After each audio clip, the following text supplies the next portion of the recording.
గత కొంతకాలంగా టెక్ ఉద్యోగులను కలవరపెడుతున్న విషయం ఏదైనా ఉందంటే అది లే ఆఫ్స్ మాత్రమే. ఎప్పుడు ఉద్యోగం ఊడుతుందో తెలియని పరిస్థితి.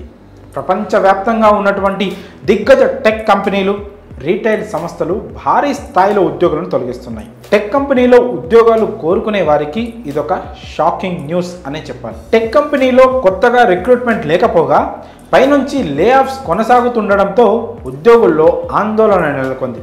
అయితే వివిధ టెక్ కంపెనీలు మాత్రం తమ ఖర్చులను తగ్గించుకునేందుకు తమ ఉద్యోగుల సంఖ్యను తగ్గించుకోవడానికి సిద్ధమవుతున్నాయి. ఈ నేపథ్యంలో దిగ్గజ టెక్ రీటైల్ కంపెనీల్లో భారీగా తొలగింపులు చోటు చేసుకుంటున్నాయి.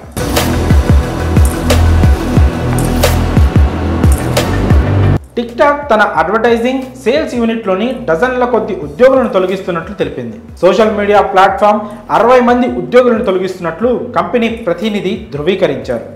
బీజింగ్కు చెందిన బైట్ డాన్స్ యాజమాన్యంలోని టిక్టాక్ తొలగింపులకు కారణాన్ని అందించలేదు. దిగ్గజ కంపెనీ మైక్రోసాఫ్ట్ తన గేమింగ్ విభాగంలో దాదాపు 1900 మంది ఉద్యోగులను తొలగిస్తున్నట్లు ప్రకటించింది. యాక్టివిజన్ బ్లిజార్డ్తో సహా వీడియో గేమ్ విభాగంలో 1900 మంది ఉద్యోగులను కంపెనీ తొలగించనుంది.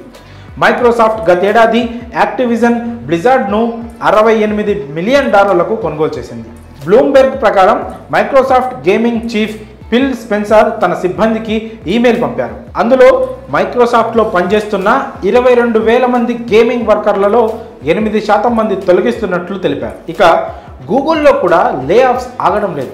తమ హార్డ్వేర్, వాయిస్ అసిస్టెంట్, ఇంజనీరింగ్ టీంలలో పనిచేస్తున్న వందలాది మంది ఉద్యోగులను తొలగిస్తున్నట్లు గూగుల్ తెలిపింది. ఖర్చులను తగ్గించడానికి గూగుల్ దాని మాతృ సంస్థ ఆల్ఫాబెట్ ఎగ్జిక్యూటివ్ల ఆదేశాల అనుసారం ఉద్యోగుల తొలగింపులు జరగనున్నాయి. గతేడాది గూగుల్ తమ కంపెనీలో 6% అంటే దాదాపు 12,000 మంది ఉద్యోగులను తొలగించింది. అమెజాన్లో కూడా భారీగా ఉద్యోగుల కోతలు జరుగుతున్నాయి.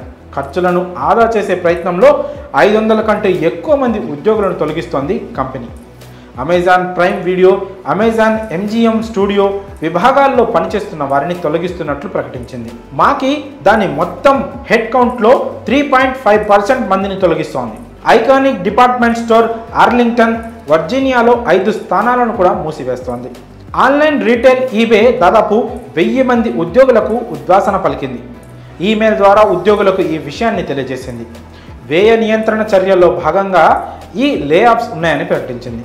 ఇలా ప్రముఖ కంపెనీలన్నీ లే ఆఫ్స్ ప్రకటిస్తున్నాయి. కంపెనీ ఆర్థిక భారం తగ్గించుకునేందుకు టెక్ రీటైల్ కంపెనీలు లే ఆఫ్స్ దిశగా సాగుతున్నాయి. మరి లే ఆఫ్స్ పేరుతో ఇంతమందిని ఉద్యోగాల నుంచి తొలగించడంపై మీ అభిప్రాయాలను కామెంట్ల రూపంలో తెలియజేయండి.